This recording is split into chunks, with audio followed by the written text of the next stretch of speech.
Bom dia a todas! Meu nome é Beatriz, eu sou fonoaudióloga. Sejam muito bem-vindas em pleno sábado chuvoso, meio nublado, depois de um dia tão intenso, uma semana intensa de trabalho. É um prazer falar com vocês.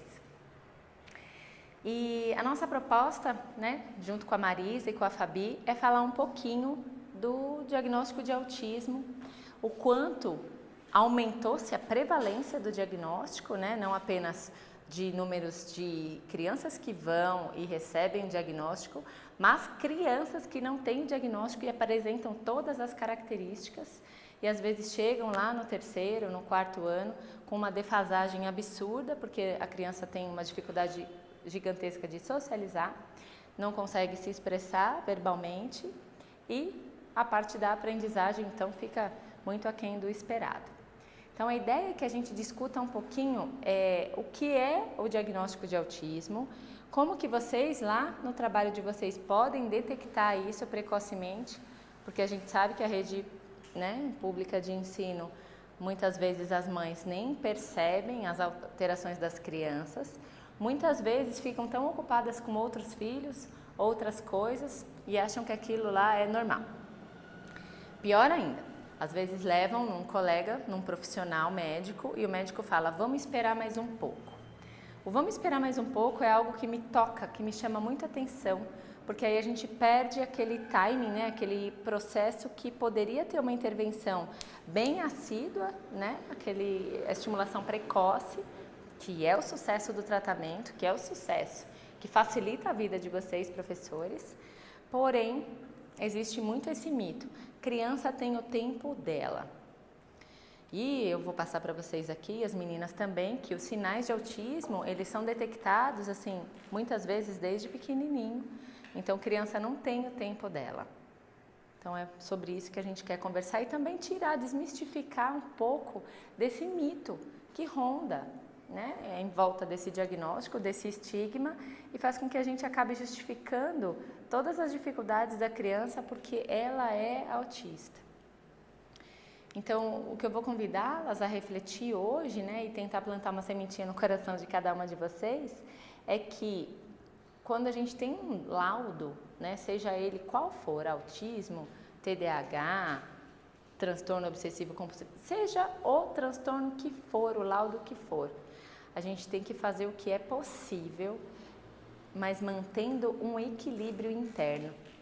Porque eu sei que vocês acabam se sobrecarregando, porque vocês veem que a mãe não faz, que aí ninguém faz, aí vocês saem do lugar de vocês, e aí vocês querem fazer por 3 pessoas que acabam não fazendo, e aí vocês levam esse problema lá para casa de vocês e isso gera um problema gigantesco para a saúde emocional de vocês.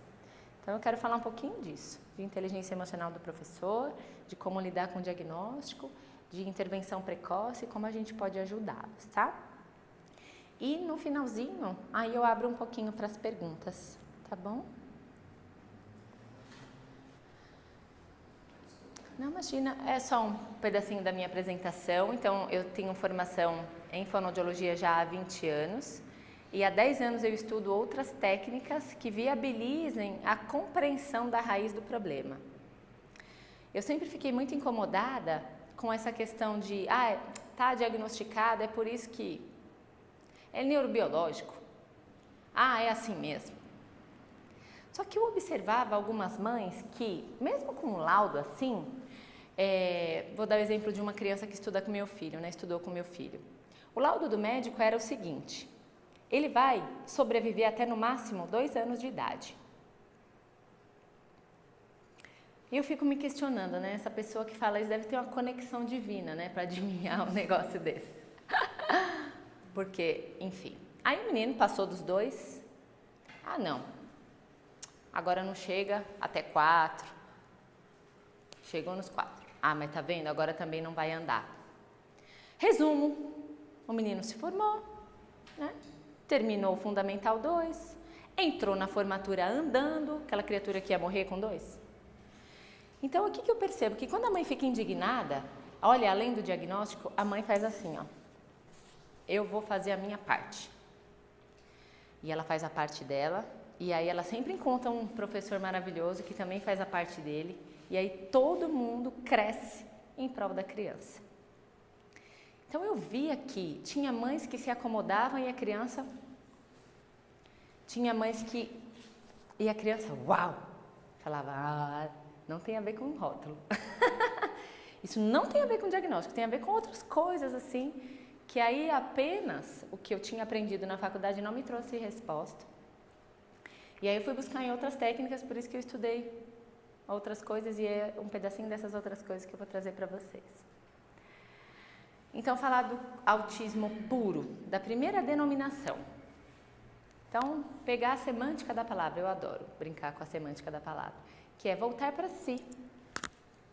A criança com esse diagnóstico, ou sem diagnóstico, né, mas uma criança muito voltada para si, né, carrega um pedacinho desse nome. E eu gosto de ainda complementar que a criança ela se relaciona com o mundo de uma maneira muito diferente da qual nós estamos acostumadas. É só isso. Quando vem uma mamãe muito desesperada com o laudo para mim, eu falo, olha só, ele só se relaciona com o mundo de uma maneira diferente do que a nossa. Não, mas ele é autista, a doutora falou que não sei o que, não sei o que. E chega assim igual sabe, eu não sei o nome daquilo, não é cabresto. Tem aquilo que cavalo usa, é cabresto? E aí me dá um trabalho danado, porque aí eu tenho que abrir a cabeça da mãe. Então eu fico muito feliz dessa sala tá cheia. Porque aí não é só uma, não é só a Fabi, não é só a Marisa, são muitas pessoas falando mais ou menos a mesma linguagem. E isso chega para muito mais pessoas, mais e mais crianças são beneficiadas quando a gente tira o cabresto.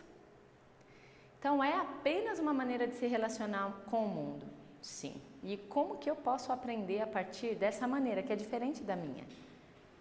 Então às vezes a criança fica brincando com a rodinha ali do carrinho e eu falo, gente, que paciência, né? Eu não teria, não. O que eu posso aprender com essa criança? O que essa criança quer me ensinar? Então, é abrir um pouquinho mais a cabecinha. Então, é voltar para si mesmo. Só isso. Ponto. Pode passar. Então, como ajudar? Como trazer essa criança para o mundo real? Ali a imagem é da minha filha. E ela é uma peça, né? Ela não tem diagnóstico de autismo, mas ela teve diagnóstico de bronquite asmática com 5 meses. Eu achei fantástico, né? E não era nada disso. Tinha um problema pulmonar, mas o laudo, né, dá um medo na mãe, né? A gente acha que a criança vai usar bombinha o resto da vida. E ela tinha um comportamento mais introspectivo, ela chorava, ela era uma criança triste, ela é a minha terceira. E eu falava, gente, ela destoa dos meus outros filhos, tem alguma coisa esquisita nessa menina. E alguma coisa esquisita, eu tive que olhar além do laudo, além do diagnóstico. Porque eu ficava desconfortável. Sabe aquele comichão? Não é possível. Tem alguma coisa aí que eu não sei, que a medicina não me responde. E aí, por isso que outras técnicas me responderam. Então, quando eu recebo uma mamãe, eu falo assim, o que a gente vai fazer para que o seu filho evolua o máximo que ele conseguir? E eu desenvolvi um passo a passo para o sucesso, eu falo para ela, brincando. Então, vamos esquecer o que ele não consegue? Vamos esquecer andar na ponta do pé? O se arranhar? O gritar? O rolar lá no mercado? Ter o comportamento agressivo, puxar o cabelo dos outros? Vamos ver o que é possível fazer para ele. E o que eu percebo é assim, quando eu coloco o diagnóstico e a postura, porque eu recebo crianças muito graves e crianças, né, muito leves. E mesmo a criança muito grave, a criança comigo evolui. Aí a mãe fala assim, não, mas com você, porque com você é fácil, você é zen. E eu falo, não tem nada a ver com ser zen. As pessoas acabam se diminuindo, achando que, poxa, eu não tenho capacidade, eu não tenho habilidade para tal.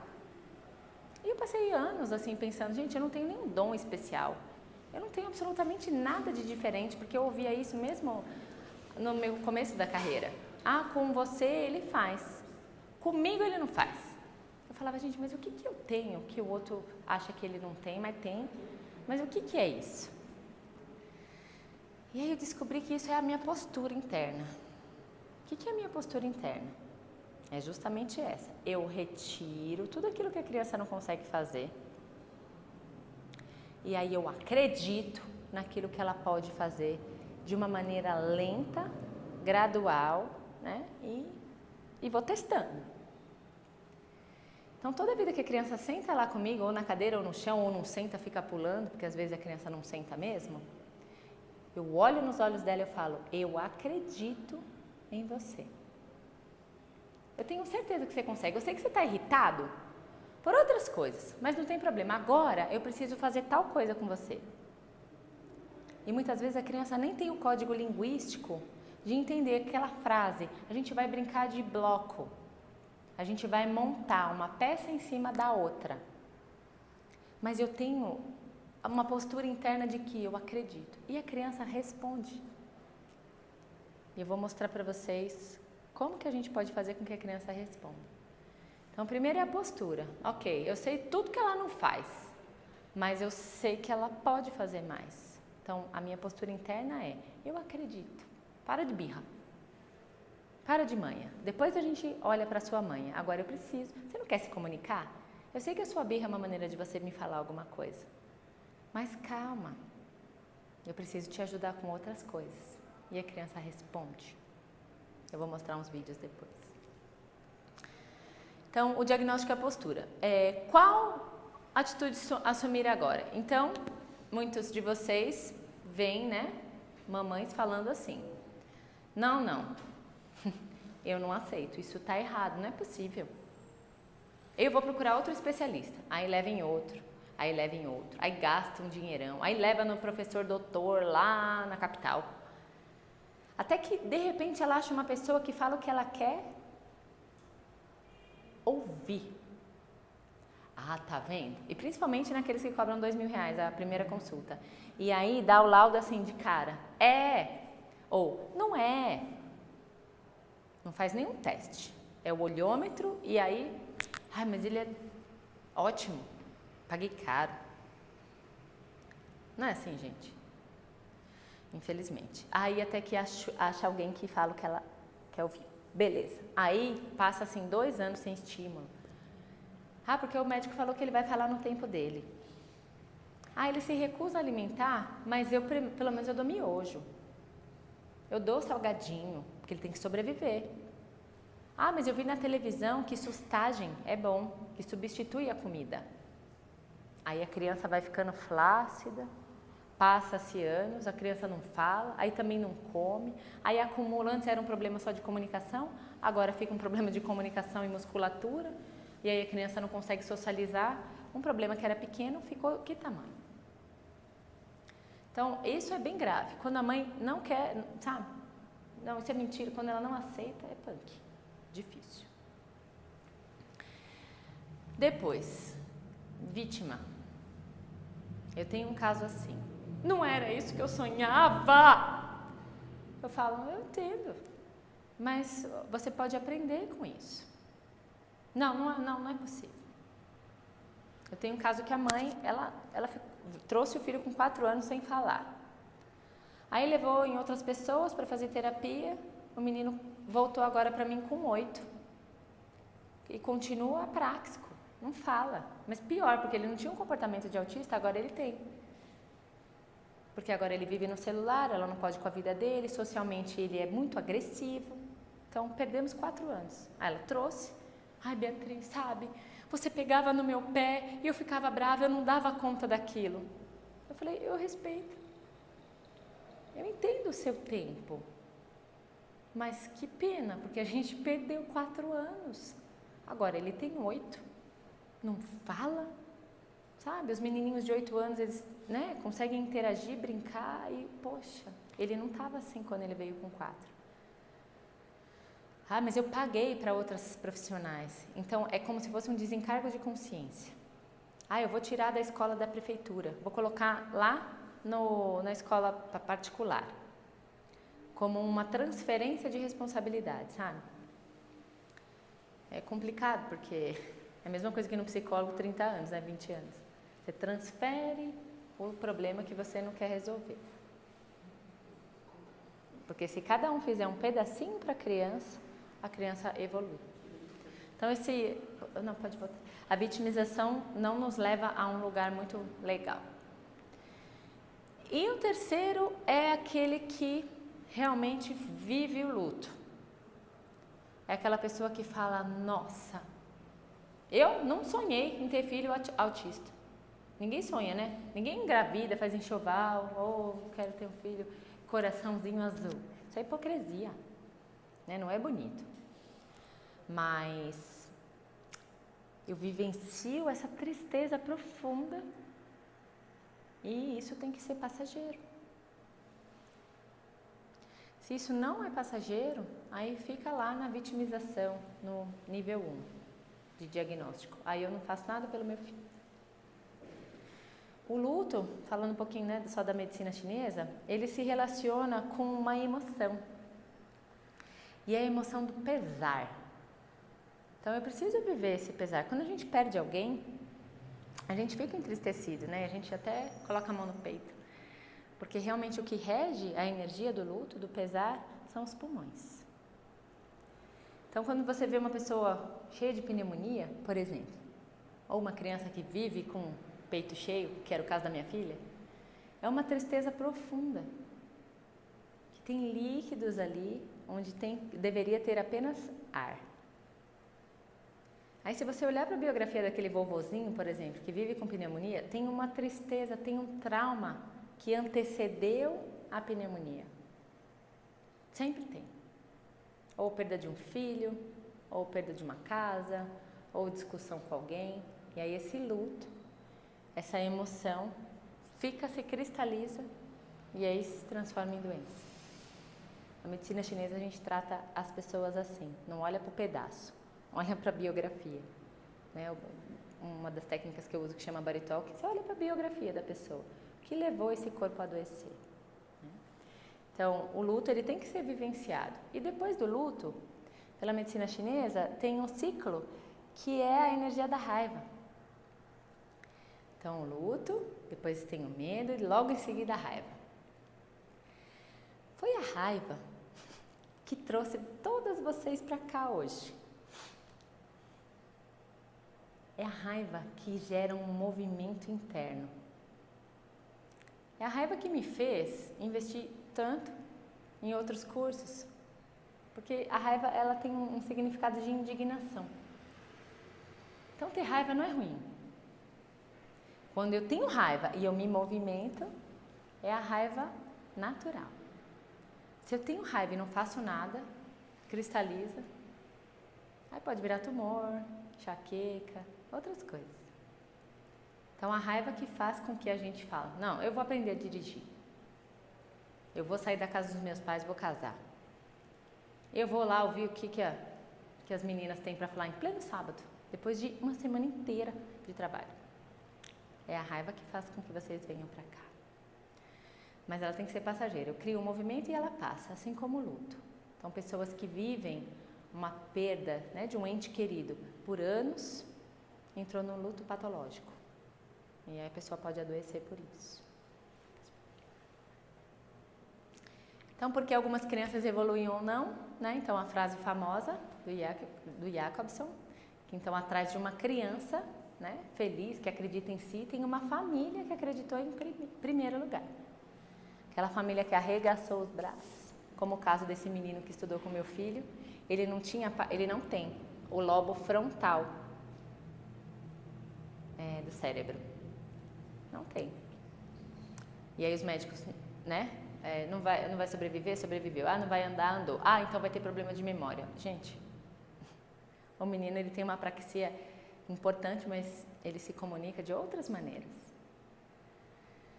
Então, lá no nosso cérebro a gente tem essa habilidade de, a partir do estímulo, ele fazer outros vínculos. Isso se chama neuroplasticidade. Mas para isso eu tenho que estimular. Se não estimular, o cérebro realmente não cria vínculos, não cria redes neuronais, redes sinápticas, e aí realmente a criança não evolui. O importante é o que ela precisa, né? O laudo, eu peço laudo, né, para algumas pessoas, a gente estava falando isso hoje de manhã, né? Eu tenho uma colega em São Paulo que eu encaminho para ela, que eu confio no diagnóstico dela, porque a mãe entra desesperada e ela sai bem. Porque o laudo ele é apenas um termômetro. A partir dos testes, o que a criança pode agora? Receber o estímulo, daqui a um ano repete toda a bateria de testes. Como que ela estava? Como que ela evoluiu com as terapias? Então é apenas um termômetro do que deu certo em terapia, do que a gente precisa reorganizar em rotas. Só isso. Mas tem profissionais que dão laudo e aí a mãe sai pior, porque a pessoa fala, olha só, não tem jeito, é neurobiológico. Eu tenho uma raiva dessa palavra. Porque, gente, é neurobiológico, mas tem a neuroplasticidade. Tem todo o empenho, sabe? Então, tem coisas que são neurobiológicas, sim, que são orgânicas, sim. Desse menino, gente, é orgânico, ele não tem o lobo frontal do cérebro. Você vê a imagem de ressonância dele? Não tem. Mas, gente, criou-se um trem lá. Então, não usar nada como justificativa para não fazer nada, para se acomodar. Então, o laudo com o olhar do sintoma, que essa é uma patente minha, né? Como que eu posso olhar além desse sintoma? Eu olho para o que a criança faz. Como que ela interage? Ela gosta do carrinho? Então eu vou lá brincar de carrinho.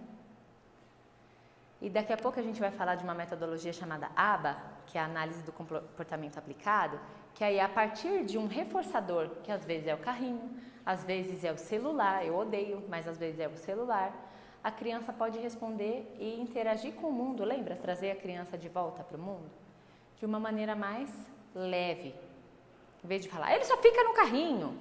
Não, ele fica no carrinho, mas o que mais que ele pode fazer? O que ele precisa aprender? Que técnicas? Às vezes a mãe fala, às vezes não, 100%.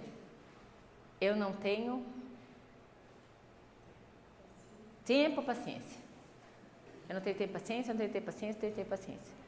Por isso que, quando eu dou palestra, quando a mamãe vai lá na minha clínica, eu preciso tratar a mãe. Porque senão não dá. Não dá. Você tem filho autista? Tenho, nosso filho 17. Uau, é difícil. Cansa, né? Cansa, é difícil. Por isso que se a mãe não tiver equilíbrio emocional, a terapeuta passa aquela bateria de atividades, estratégias a serem feitas em casa, porque a nossa realidade brasileira aqui é assim, né? Terapia, se vai no convênio, é 20 minutos, para não falar outra coisa, né? Menos que isso, meia hora. Às vezes não. Isso é uma coisa. Quando vai num particular, eu fico 1 hora com a criança, mas aí eu não consegui ter tempo para fazer em casa. Quer dizer, eu tenho 1 hora com a criança, a mãe às vezes tem 3 por dia, eu tenho 1 hora na semana. Aí eu desenvolvi uma tabelinha de tempo, um calendário, sabe? De hora em hora, para que a mãe se organize e faça e eu passo para você, aí você passa para elas. Um calendáriozinho para a mãe e para a criança se organizar, porque eu falo, o dia tem 24 horas. É falta de planejamento. Teve uma que eu falei assim, coloca no seu celular um aplicativo para você ver o tempo que você fica em rede social. Porque toda vida que eu mandava mensagem para ela, eu via que ela estava online. Eu falava, eita, mas ela não tem tempo para fazer exercício, mas ela vive online. É para essa que eu falei, baixa o aplicativo para ver o tempo que você fica no Zap. Gente, deu 4 horas por dia. Quer dizer, e não tem 1 hora para fazer as atividades terapêuticas. A nossa realidade ela é completamente diferente dos Estados Unidos, por exemplo, que a criança ela fica numa instituição, às vezes fica com os pais, mas ela recebe terapia 6, 8 horas por dia. Nossa, a gente não tem um centro aqui assim. Né? Nós temos a APAE, mas a gente sabe como é que é a situação lá. Então, precisa dessa parceria, né? Dos pais, da escola e do terapeuta, porque senão a criança chega numa idade e a gente perde um tempo e a criança estagna. Então, como facilitar o processo de aprendizagem, ou de comunicação e o que facilita o processo de aprendizagem. Então, aí eu ouço assim, aí eu fico feliz. Eu não sabia que eu era tão forte. Em especial se a criança, além do autismo, tem qualquer outra comorbidade. Aí eu descobri uma força, Beatriz, que eu nem imaginava. Eu falo, é isso! Aprendeu! Eu nem sei quem eu era ou o que eu fazia antes de ter meu filho, ou antes de ter o laudo. Que a pessoa, ela se desidentifica daquela vitimização, né, daquele processo todo, e é outra pessoa mesmo. É outro arquétipo, é outra criatura, muito mais forte. Eu voltei a estudar por causa do meu filho. Gente, eu fico arrepiada. Tem uma mãe que eu atendo, que ela é faxineira do posto de saúde de Ibiúna. Ela fez o curso do ABA. Ela não tem recurso financeiro, sabe? Mas ela fez rifa, bingo na igreja. Então, quem quer, não arruma desculpa. Falta de dinheiro é mais uma justificativa. Essa pessoa, ela mora no meu coração. Gente, ela é uma pessoa incrível. O filho dela melhorou absurdamente. E ela sendo faxineira do posto de saúde. Então ela, eu posso fazer? Não é só para quem é estudado? Falei, não, Maria, pode. Fez. Curso online, curso bem feito. Fiz pós-graduação para ajudar meu aluno, meu paciente, eu sei que vocês fazem, às vezes também não tem dinheiro, mas falam, gente, eu não sei lidar com aquilo. Meu Deus, vou estudar. Estão aqui, né, ganhando vida. Porque tem gente que fala assim, não, sábado é dia de eu descansar. Aí chega no final dos meus cursos e fala, aquilo que eu achava que era perda de tempo, eu ganhei vida. Aí eu fico feliz, né? Eu falo, deu certo, meu plano deu certo. Mas as pessoas acham que é perda de tempo. Isso, né, me faz ter certeza que a união faz a força e juntos, né, nós somos mais fortes, com certeza. Eu sozinha lá no consultório não consigo nada. Por isso que eu preciso trabalhar com a mãe e com vocês, com os professores.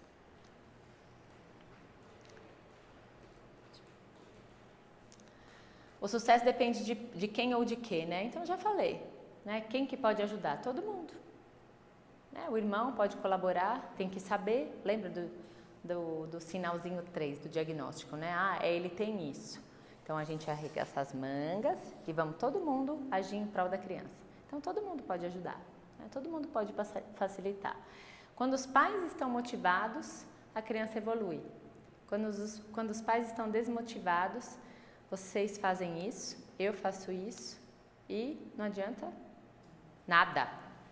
Que a criança volta para casa e além dela não ter estímulo, a mãe não acredita nela. Então fica vou falar aqui, uma energia, uma ressonância lá na casa que ninguém acredita na criança. E por que a criança vai se esforçar? Aí a mãe está fazendo comida ou a mãe vai tomar banho, dá o tablet, baixa o aplicativo. Sabe? E aí quer que a criança fale. Aí chega na terapia e não está adiantando a terapia. Eu falei, que não está adiantando é eu ter passado o planejamento e você não ter feito. É você ficar no WhatsApp, na rede social e não ajudar o seu filho. Não é porque você está me pagando que eu vou tratar do seu filho. É uma união. Se você fizer isso, a sua parte, aquilo que demoraria 1 ano, demora 6 meses. Mas existe muito essa tendência, né, de transferir. Às vezes eu escuto, Deus vai me ajudar. Eu falo, Deus ajuda, mas você tem que fazer a sua parte. Eu tenho pressão alta, mas Deus vai me ajudar. Eu falo, não vai te ajudar se você não medicar. Se você não cuidar do sal, se você não cuidar da sua alimentação, Deus tem mais o que fazer. Então Deus faz um pedaço, você faz o outro. Aí dá certo.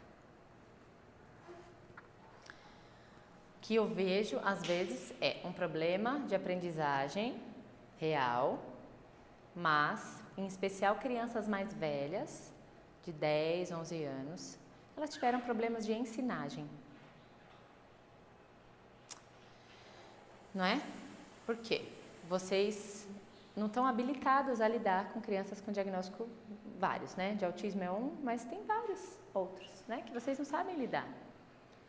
E na sala de aula, vocês têm quantas crianças, gente?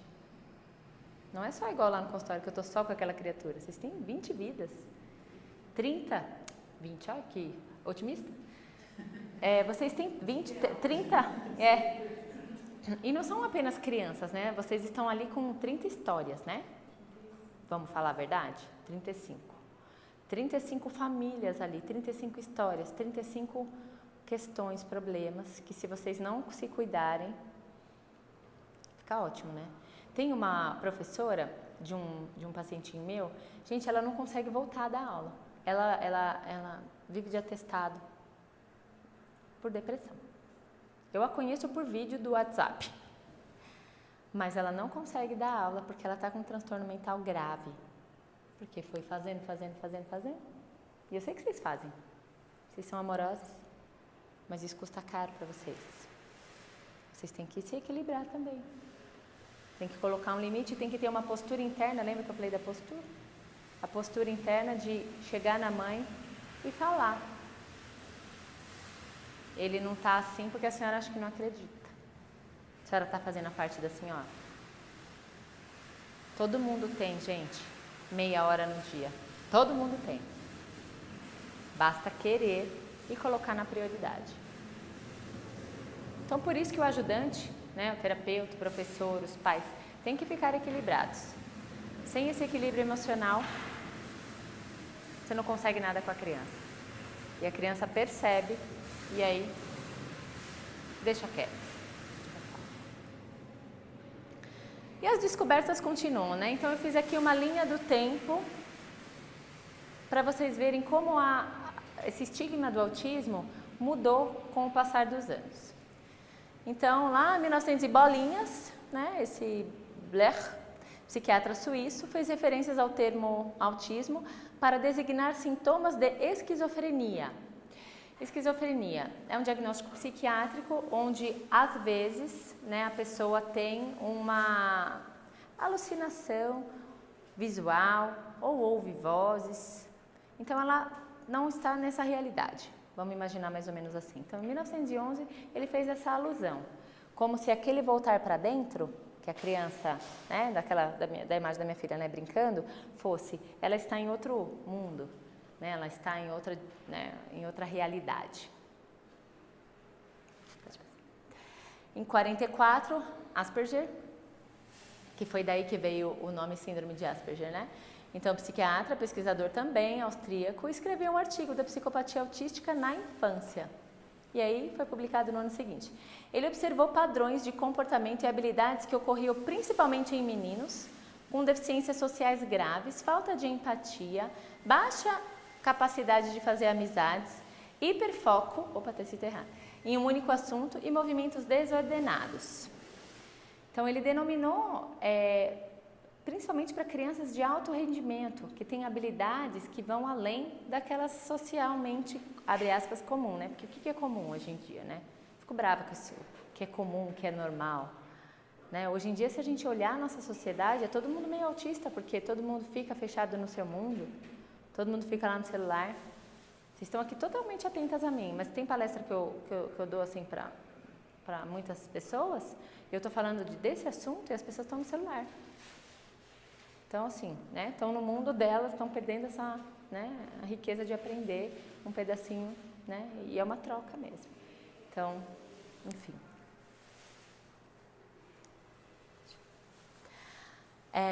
E ele observou ainda nessas crianças, então, essa habilidade em determinados assuntos e denominou como pequenos professores. Então, na época, eu lembro que eu tinha um coleguinha, né, que morava na minha rua, ele decorava lista telefônica. Quem lembra de lista? Ela não, porque é novinha, lembra? Mas lista telefônica, né? E eu achava aquilo o máximo. Eu já adorava autista naquela época, eu era criança. Eu falava, gente, ele é mais inteligente que eu não consigo decorar. Então, essa hiperabilidade de se concentrar em uma coisa e uma dificuldade de repente, colocar um botão, amarrar seu próprio sapato, ou chegar num lugar e falar oi, é uma das habilidades que Asperger observou e ficou ainda até hoje esse diagnóstico, né, esse estigma do Asperger.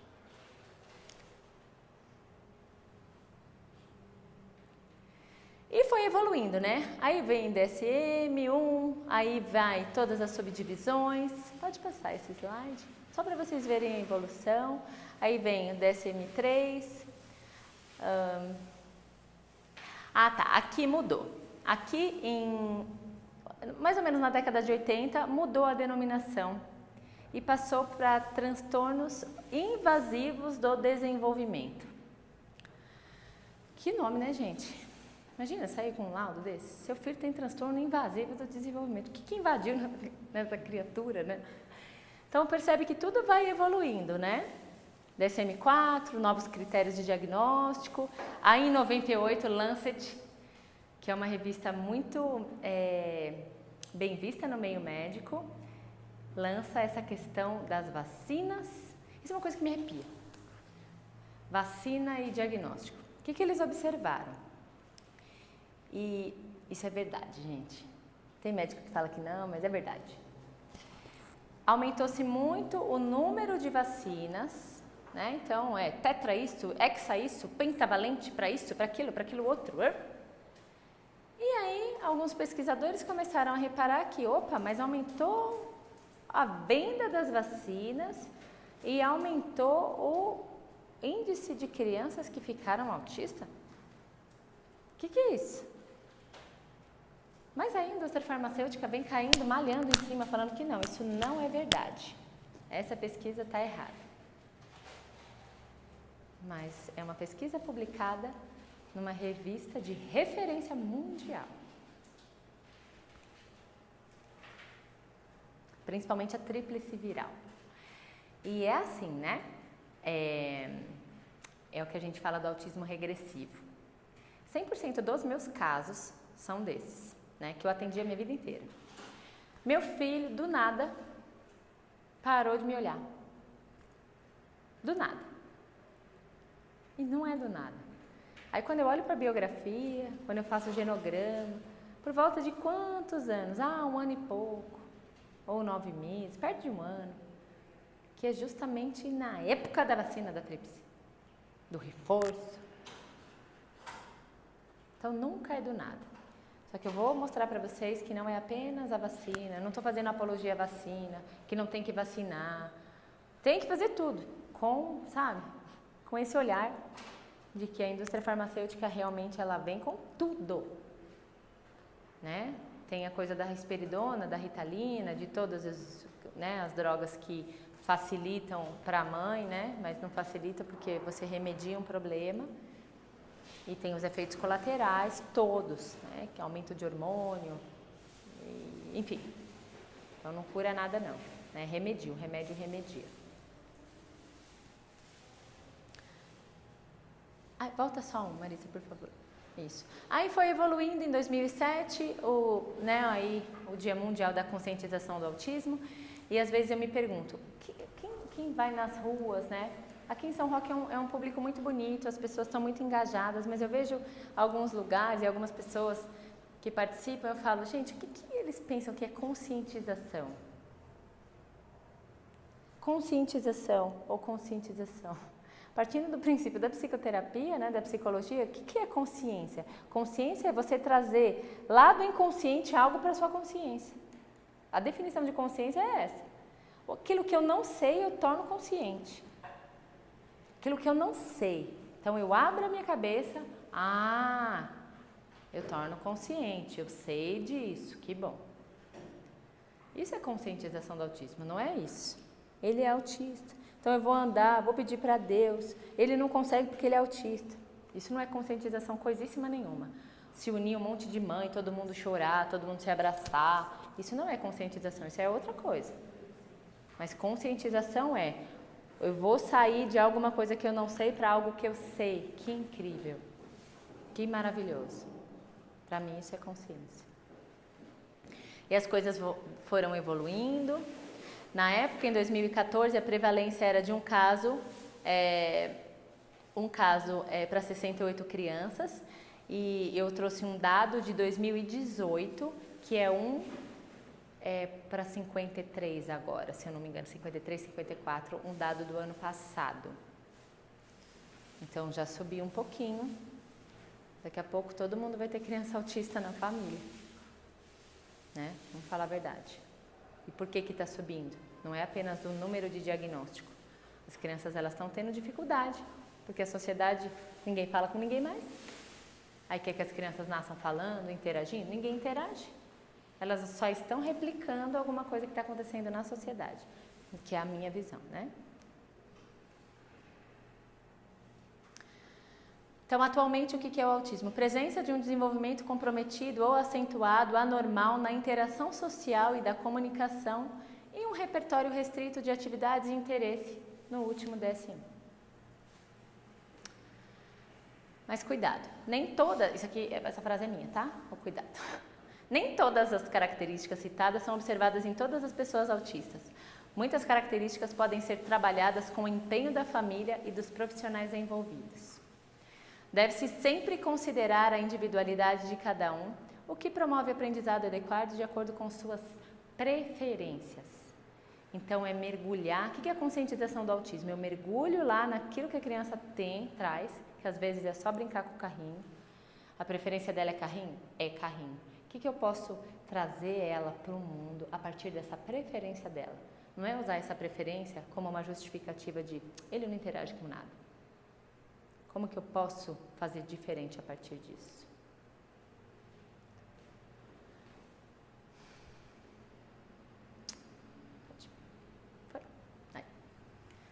Eu amo essa imagem do peixe,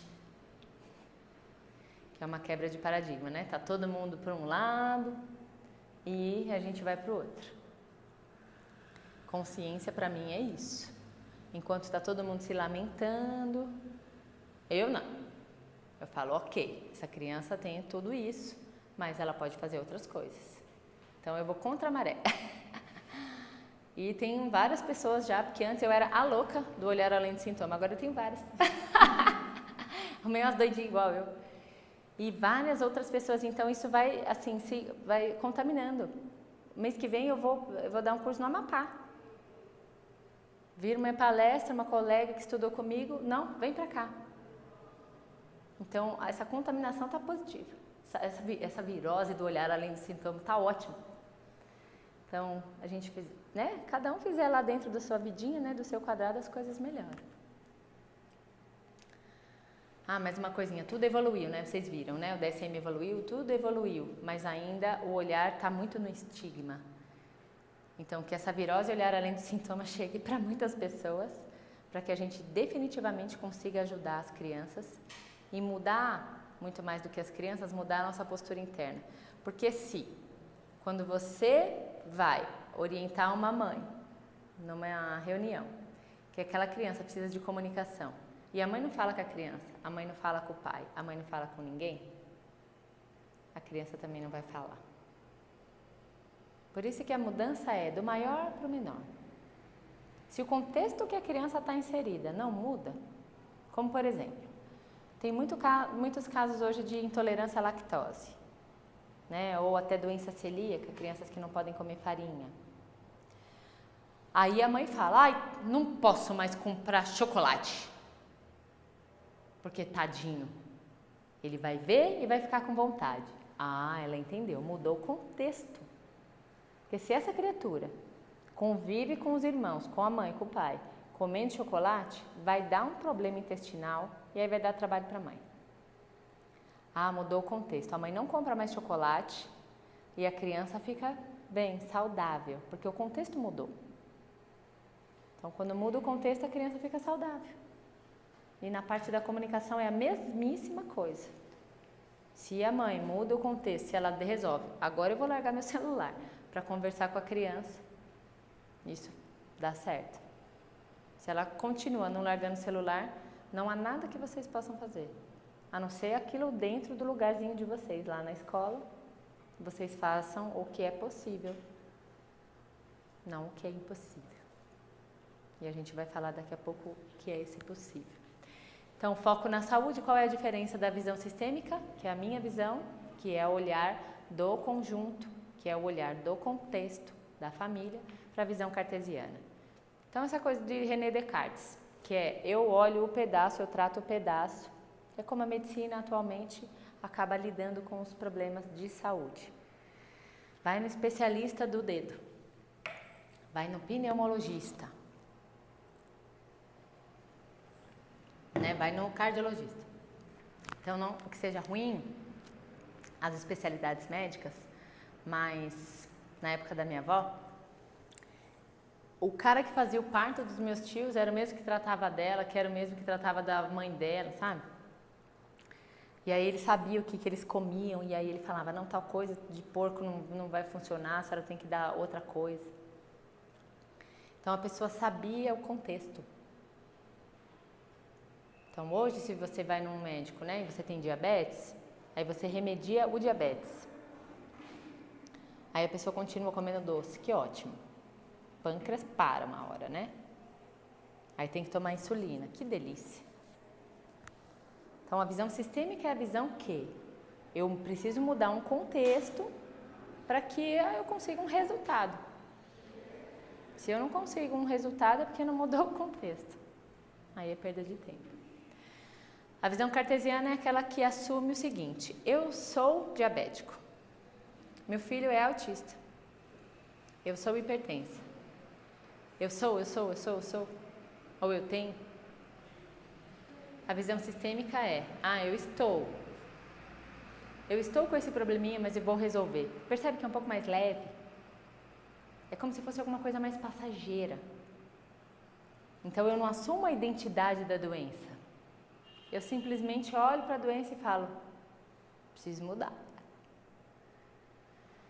E gente, eu falo porque eu passei por isso há 10 anos atrás. Por isso que eu fui estudar esse monte de coisa também. Porque eu tive um problema pessoal seríssimo na minha saúde. Porque eu nunca fui totalmente cartesiana. Logo que eu entrei na faculdade, fiz curso de programação neurolinguística. Eu sempre gostei de outras coisas, curso de reiki.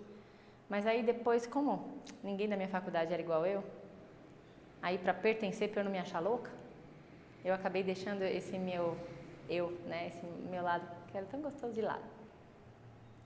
Então, muitas vezes a gente deixa de fazer aquilo que faz sentido pra gente. É tão gostoso. Porque ninguém faz.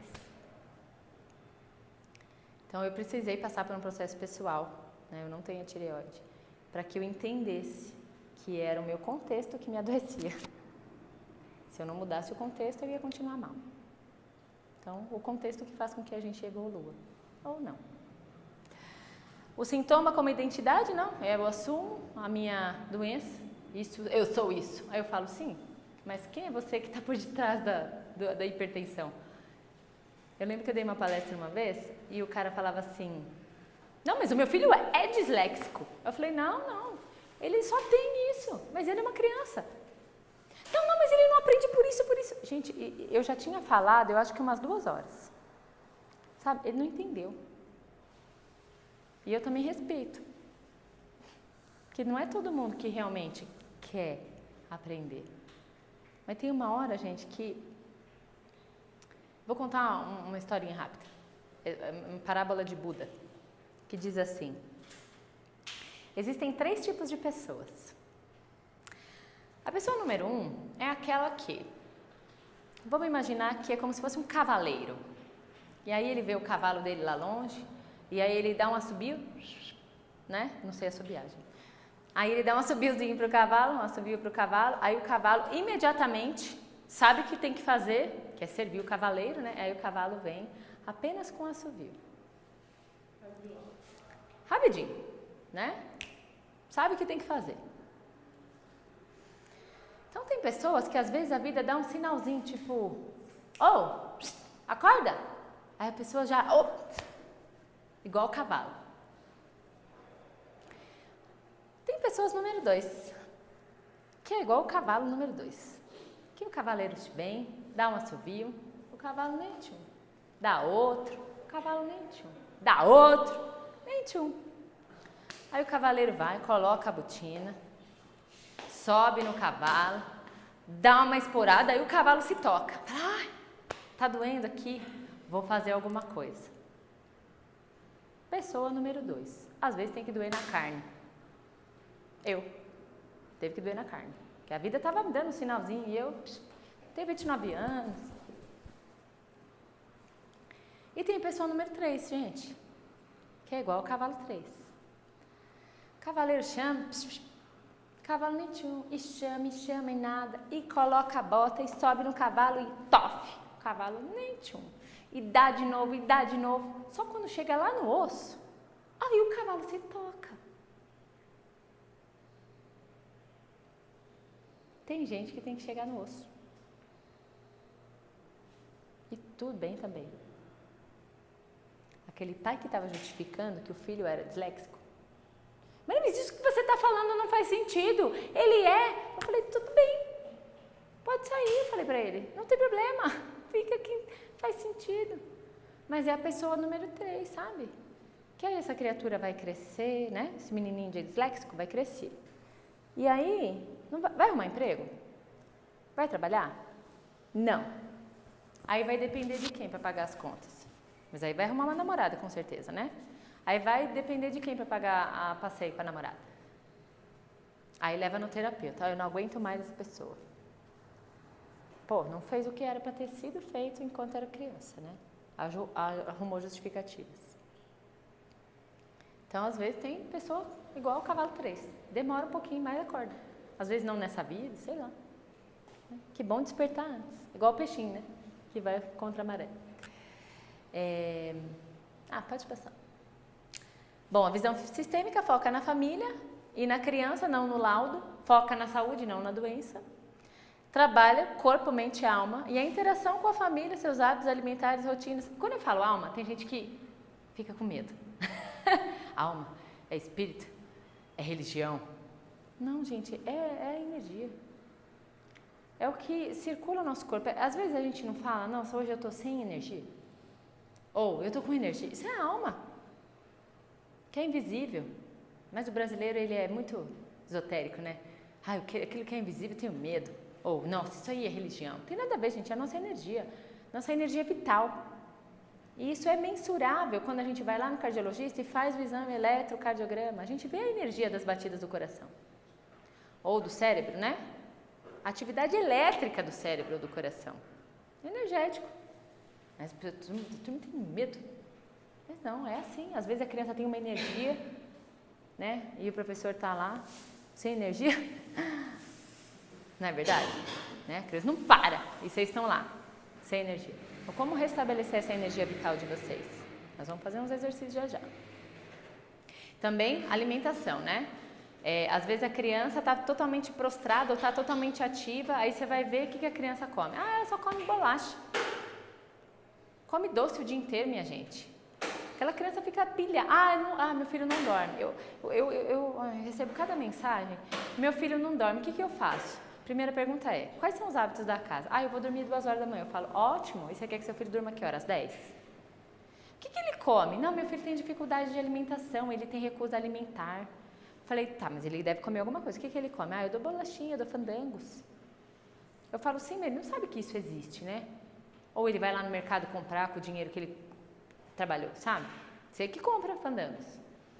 Aí quer que eu, numa mensagem de Facebook, responda o que ela faça? Não dou conta. Marca uma consulta. E não tem a ver com dinheiro, gente. É um contexto que eu não consigo escrever em uma frase de mensagem para ela mudar a vida dela. Então tem que mudar esse contexto. Se ela quer que o filho dela durma, diminua o açúcar. Então quando vocês virem uma criança muito pilhada, pode ter certeza. O que comeu de manhã? Sucrilhos. Gente, se eu comer aquilo, me dá batedeira no coração. Aquilo é puro açúcar. Então é complicado. Todo o contexto da alimentação também vai entrar aqui.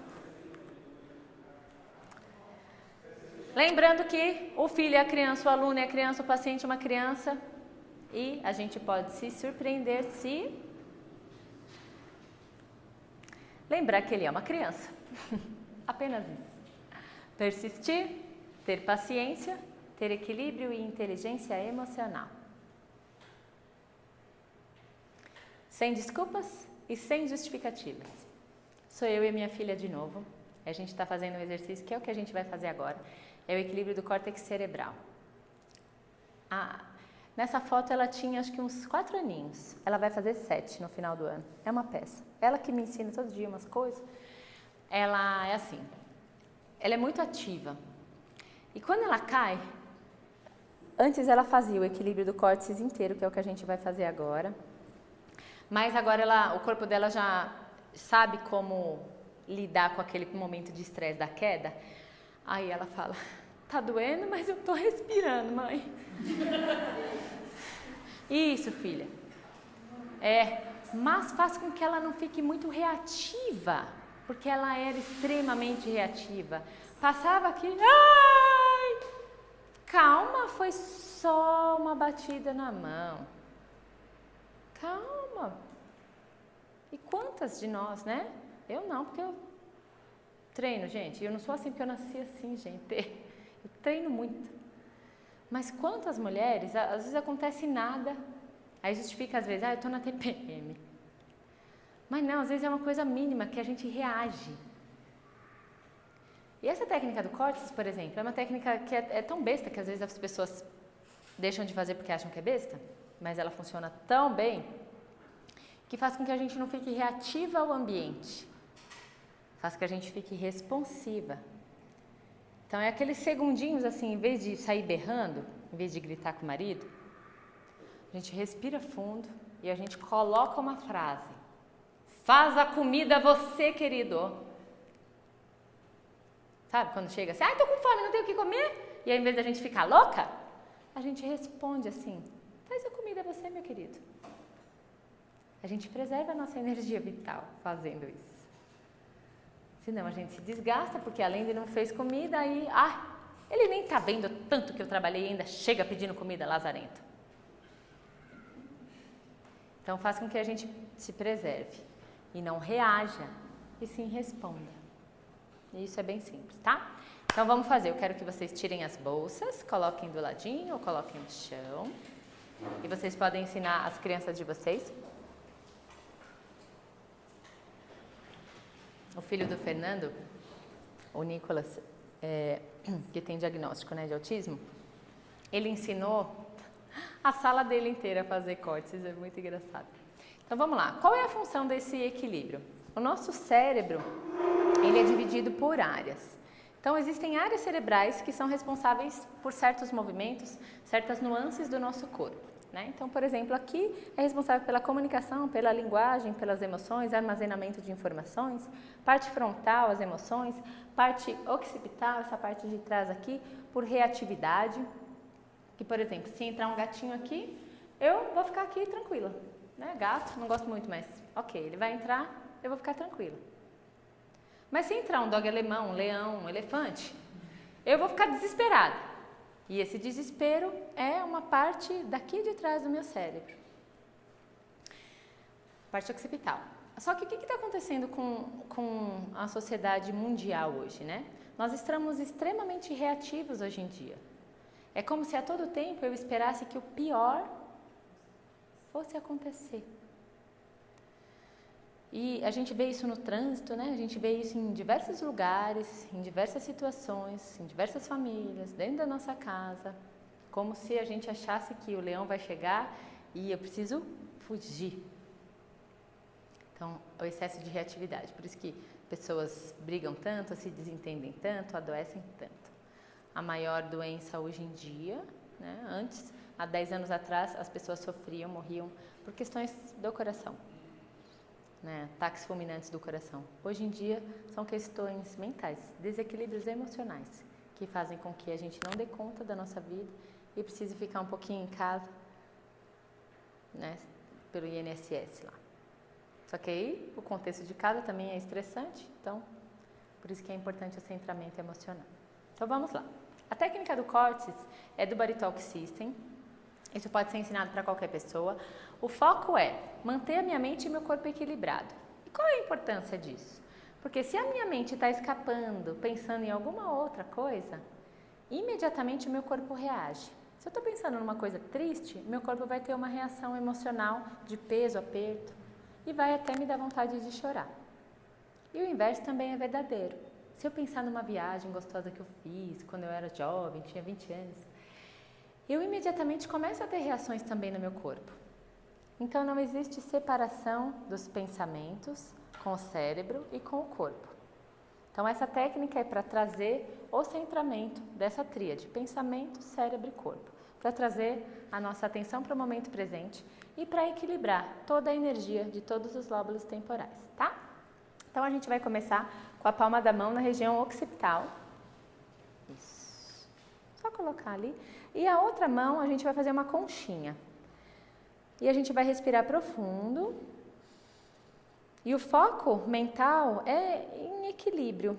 Aí vocês podem focar o que é equilíbrio para vocês. Vocês vão dar uns tapinhas assim no topo da cabeça.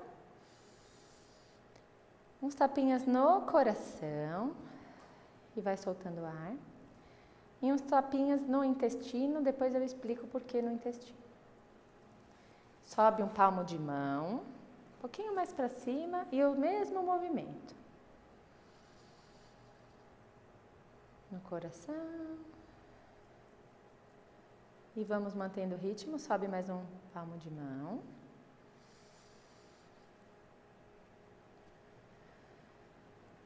Na região da testa.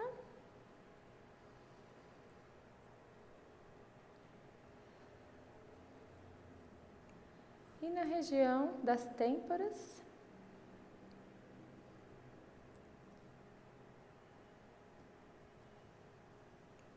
E do outro lado.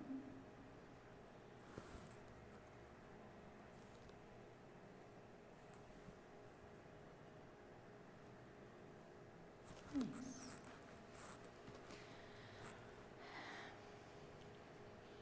Dá até uma brisa, não dá? Qual a sensação pós? Crianças com TDAH, eu ensino todas elas a fazerem, porque a cabecinha, né, fica pensando em mil coisas no YouTube, no jogo, e essa técnica faz com que a criança se lembre que ela tem que aguentar a professora 4 horas, apesar dela querer estar lá jogando online com o amigo. Então, não traz um centramento? Vocês conseguem perceber? Conseguiram perceber? Quem não percebeu nada? Porque às vezes não percebe nada. Não percebeu nada. Uhum. Você percebeu que a sua mente escapou? Não. Uhum. O que você percebeu? Os toques? Só os toques atentos que você está fazendo e produzir. Ok, mecânico. Isso. Não existe, embora a gente tenha o lado direito do cérebro, que é o lado emocional, né? E o lado esquerdo, que é o lado mais racional, tem uma hora lá no meio, que chama corpo caloso, que existe uma comunicação de um lado para o outro do cérebro. Uma das ideias do equilíbrio do córtex cerebral é justamente fazer essa fusão do lado emocional para o lado racional. Não estou sentindo nada. E é muito comum, primeira vez, né? Não estou sentindo nada. A pessoa está tão no racional, só estou percebendo um toque, como se fosse algo mecânico. Engata a primeira, acelera, vai soltando para ela, sabe? Como se fosse dirigir. A ideia é justamente o oposto. É trazer o lado racional, que é importante também, né? Planejamento, toda essa questão matemática do dia a dia, é o lado esquerdo, com o equilíbrio emocional. Tem uma hora que, se treinar, a pessoa começa a sentir. Mas a maioria sentiu. Umas bocejam, né? Outras enchem o olho de lágrima. E é minoria, mas sempre em cursos, né? Não sentem nada. Aí eu sempre pergunto, mas aonde estava a sua cabeça? A pessoa fala, não, eu estava aqui. Mas normalmente a pessoa nem percebeu que a mente foi embora. Escapou. E é o trabalho da mente realmente pensar. Assim como é do coração bater. Mas quando eu percebo que ela escapou, eu trago ela de volta. Agora, se eu julgo, né, depois a gente vai fazer uma prática também baseada em mindfulness, né, que é a meditação. Se eu julgo meus pensamentos, aí eu não consigo realmente fazer aquilo que deve ser feito. Então, a minha sugestão, né, você quer comentar alguma coisa? Automático. É natural mesmo, né? Primeira vez. Mas pratiquem e vejam o efeito. Não acreditem no que eu estou falando. Mas façam. E sintam os efeitos. Tem um cara que é muito engraçado. Engenheiro, totalmente formal. E aí eu passei o córtex para ele. Falei, você tem que fazer isso lá no seu trabalho. Beatriz, eu vou me sentir um ridículo. Falei, não, você vai no banheiro. Não, Beatriz, eu não acredito. Eu falei, não é para acreditar mesmo, mas você não está pedindo minha ajuda? Eu estou te dando a solução para você sair da reclamação e solucionar seu problema. Faça. Gente, tão engraçado que aí ele ficava nervoso, ele trabalhava muito na frente do computador com projeto. Ele disse que fazia, aí os caras vinham falar, cara, que é isso que você faz que me dá um sono? Eu vejo você fazendo, eu acho engraçado. E passou um link meu, um vídeo meu, e o pessoal do setor, todo mundo começou a fazer. Porque reverbera, né, ao redor, tem um efeito, mas tem que praticar. Porque realmente, às vezes, a gente fica no lado esquerdo do cérebro, muito racional. E a maioria das pessoas são assim hoje, racionais. Aí o lado emocional fica em desequilíbrio. A ideia é trazer o equilíbrio dos dois polos cerebrais, o lado direito, o lado artístico, né, o lado das emoções, com o lado racional. É importante o equilíbrio. Um dos slides eu coloquei. A importância do equilíbrio emocional do ajudante. Vocês. Alguém tem alguma perguntinha antes de eu entrar nessa parte da genética? Alguém quer colocar alguma coisa? Tudo bem? Bom, existia numa época, por ausência de estudos, a justificativa que o autismo era genético. Infelizmente, ainda tem profissionais que falam e afirmam assim, e profissionais famosos que falam assim: todo bebê prematuro é autista. Eu fico tão chateada que quando eu ouvi isso numa palestra, eu peguei minha bolsa e fui embora. Porque os estudos não mostram isso. Então, quer dizer, assim, meu irmão é prematuro, sabe? Mas ele não é autista, não. Ele tem outras coisas, né? Não é autista, ele não é. Então, assim, a visão cartesiana, que é essa visão limitada, né, do cavalinho, faz com que eu determine um destino. Me dá essa sensação de que, é assim, então o destino vai ser esse. Bom, aí até que teve uma pessoa raivosa, igual vocês, igual eu, que falou, não, eu vou estudar então caso de crianças que têm diagnóstico de autismo e que são gêmeos. Deixa eu ver se existe alguma interação do meio ambiente que faz com que desencadeie os sinais do autismo ou não. E essa criatura estudou e viu que a contribuição genética desses casos foi de apenas 38%. E a prevalência de alterações com sintomas autísticos aumentou para 58%. E a partir desse estudo, né, que foi recente, ele afirma que o autismo tem um forte fator ambiental compartilhado entre gêmeos e moderada contribuição genética. Então, é claro que em famílias, né, que tem um relacionamento, que tem comunicação, que tem uma alimentação equilibrada, que tem tudo isso, a prevalência é menor. Mas se eu fico parada, estagnada no diagnóstico e eu não mudo, eu fico numa visão limitada, a incidência dessa criança manter o grau, né, ou piorar, inclusive, ou espectro, é grande. Então, eu já vou falar mais disso para vocês. Então, fatores genéticos explicam metade das causas do autismo, segundo alguns estudos. Fator ambiental é tão importante quanto a questão genética, segundo esse estudo de 2013 e 2015. O que é epigenética? É o que eu estudo, que dita que o meu estilo de vida que vai dizer se eu tenho saúde ou se eu tenho doença. Então, eu vou dar um exemplo para vocês. Nós, mulheres, vamos no ginecologista e normalmente a ginecologista faz como se fosse uma árvore genealógica, procurando sinais e doenças das nossas mulheres, né? Então, normalmente elas perguntam, tem casos de câncer de mama na família? Câncer de útero? Né? Então, é uma pesquisa genética, beleza? Então, a predisposição de uma mulher que teve a mãe, né, ou a vovó ou a tia com câncer é maior dela desenvolver. Mas e nos casos que não tem ninguém da família? E aí vem uma criatura E aí desenvolve o câncer. O que levou essa pessoa a ter?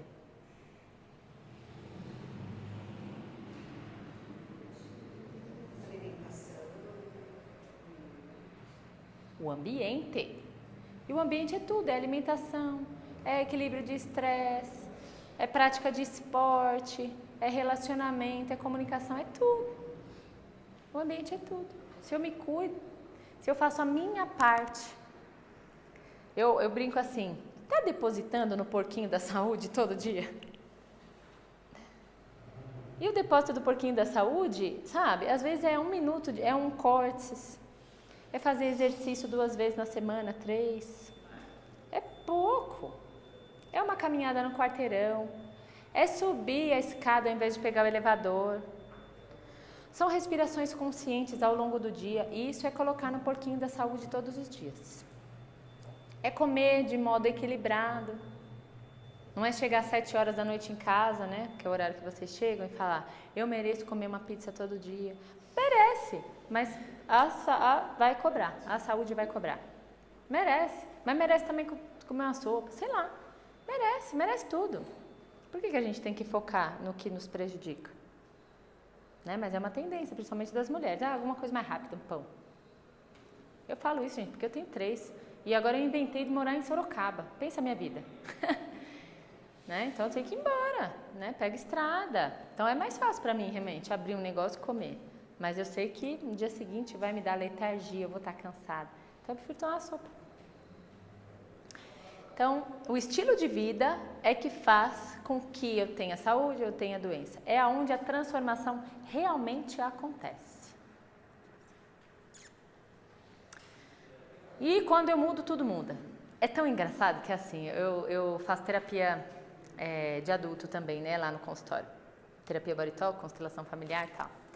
E meu consultório, ele estava decorado há anos do mesmo jeito. Aí a pessoa começa a receber sessões, aí entra no meu consultório e de repente senta e fala assim, gente, que quadro lindo, você comprou? Falei, não, ele já estava aí. É que a pessoa estava tão desatenta que nem... Então, os 5 sentidos, eles se moldam a partir do momento que eu mudo internamente. O que eu mais ouço é assim, nossa, eu mudei, meus alunos estão ótimos. Que engraçado. Ou, meu marido está um santo. E nem precisou vir aqui. Falei, mas o que será que mudou, né? Então é assim, quando eu mudo internamente, isso reflete a minha volta.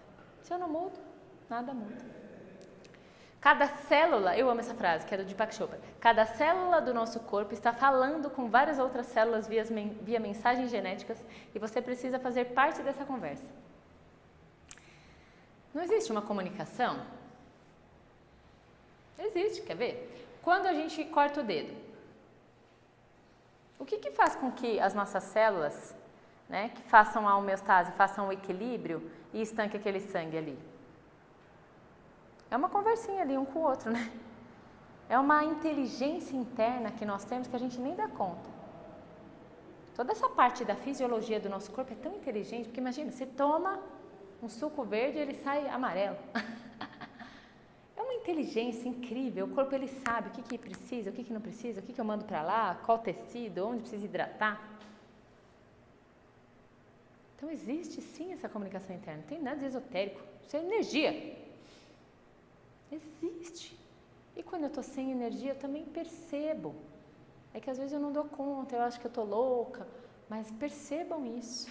Qual parte do meu corpo que tem fadiga? Aí tem mulher que eu falo, dói alguma coisa? Do corpo dói? Onde? Dói tudo. Eu falo, não, tudo não pode ser. Dói, Bia, dói tudo. Aí a medicina também já achou um negócio para isso, né? Um nome para isso, que chama fibromialgia. Dói tudo, dói até o cabelo. E não pode ser tudo, gente. Começou com as costas. Aí ela não prestou atenção, aí subiu para o pescoço. Aí deu enxaqueca. Aí agora ela arranja os dentes. Mas é sistêmico, teve um gatilho. Mas a gente não presta atenção. E isso vai tomando conta do corpo. Então, que bloqueia as crianças de aprender? O que bloqueia meu desequilíbrio emocional? O que me bloqueia? Tudo isso. Estresse, radiação, ferimentos, infecções, alergias, deficiência nutricional, dificuldade de interação social, microbioma, já vou falar da microbioma, que é os tapinhas na barriguinha, né? Drogas, falta de exercício, exposição a agentes químicos, etc. Então, o meio ambiente, ele muda totalmente aquilo que como que eu me relaciono internamente. Vou falar da microbioma. Existiu, na década de 90, não vou precisar exatamente, o estudo do genoma humano. Uma das minhas professoras de Baritol que fez parte do estudo do genoma humano. E descobriu-se bilhões de micróbios que vivem no nosso corpo. A maioria desses micróbios, eles vivem no nosso intestino. Para isso se dá o nome de cérebro entérico. Vocês devem ter visto o ano passado, retrasado, o segundo cérebro. Só que a gente já sabia disso. Por que a gente já sabia disso? Porque a gente usa uma expressão assim, ó. Você tá enfesada. Né? Nossa avó já sabia. Né? Porque é a vovó que fala isso. Né? Você tá enfesada. Tem fezes? E eu fico brava. É isso. Que lá atrás os médicos sabiam que uma pessoa constipada, ela fica realmente nervosa, raivosa, tem coisas que não caminham. Intuitivamente os médicos já sabiam, não tinha os estudos de micróbios e lentes maravilhosas que conseguem ver os bichinhos lá dentro. Mas era intuição, porque, sabe, existe uma conversa aqui dentro absurda, uma energia que circula. Por isso que, então, no equilíbrio do córtex, a gente inclui os toquinhos lá no intestino, lá no cérebro entérico. E aqui também tem o umbigo, né? Que é o nosso centro energético maior, onde a gente recebeu toda a alimentação da nossa mãe. Então, também a importância de equilibrar aqui. Vocês veem que de vez em quando eu ponho a mão no umbigo para restaurar a minha energia. Então, tudo isso faz com que a gente tenha um bloqueio físico, mental, intelectual. Eu lembro de um caso que não é meu, é de uma colega, né? Um rapaz jovem desenvolveu câncer de pulmão. Aí, primeiro vai no médico, né? Seu pai teve câncer? Não. Mãe? Não. Vô? Também não. Ninguém da família teve câncer. Só que a criatura estava com câncer de pulmão. Mas fumou? Não. Ele trabalhava com plantação de tomate. É claro, né? Usava máscara? Não, porque o seu fulano não dava. Fala assim, seu fulano não dava, né, que era o chefe, e você também não comprava.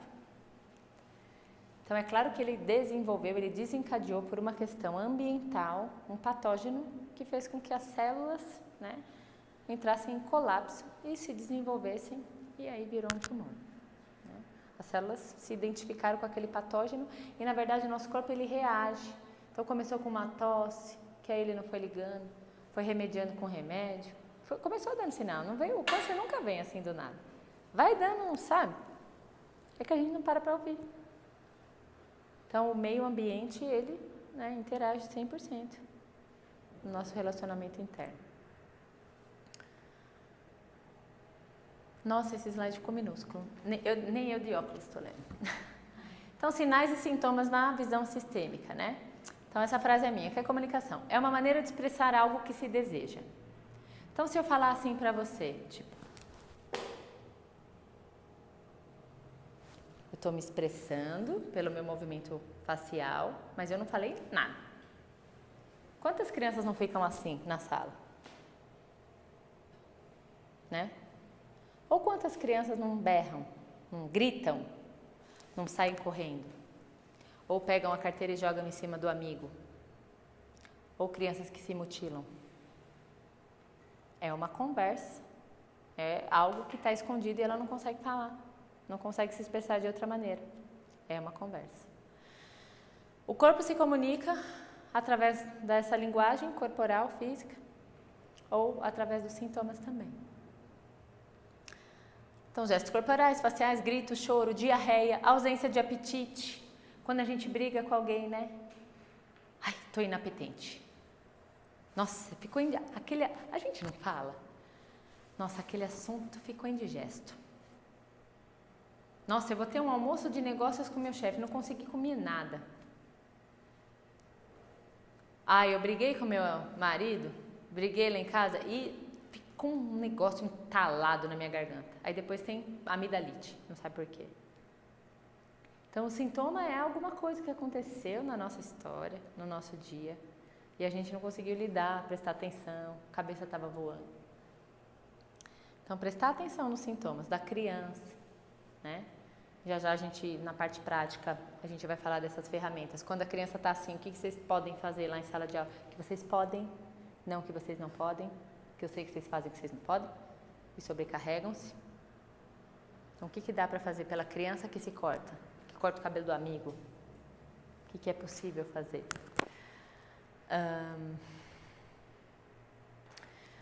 Em se tratando de autismo, né? Choro, diarreia, ausência de apetite ou compulsão alimentar, sintomas físicos em geral, como insônia, ansiedade, grunhidos, é a fala. Em se tratando de autismo, tudo isso é comunicação. Tem criança não verbal que fala absurdamente, através, né, do jeitinho dela lá. Então, esse método, né, fonoaudiologia sistêmica que eu desenvolvi também, aborda a maneira que a criança tende a se comunicar através de inúmeros sinais, de múltiplos sinais. E a gente, né, eu ali na terapia, nos meus cursos, eu facilito a compreensão de vocês, para que vocês tentem decodificar esse código que não é linguístico, que às vezes é um corte, é uma birra, é um choro, como que vocês podem trabalhar com uma postura interna equilibrada. Tem sempre que lembrar da postura.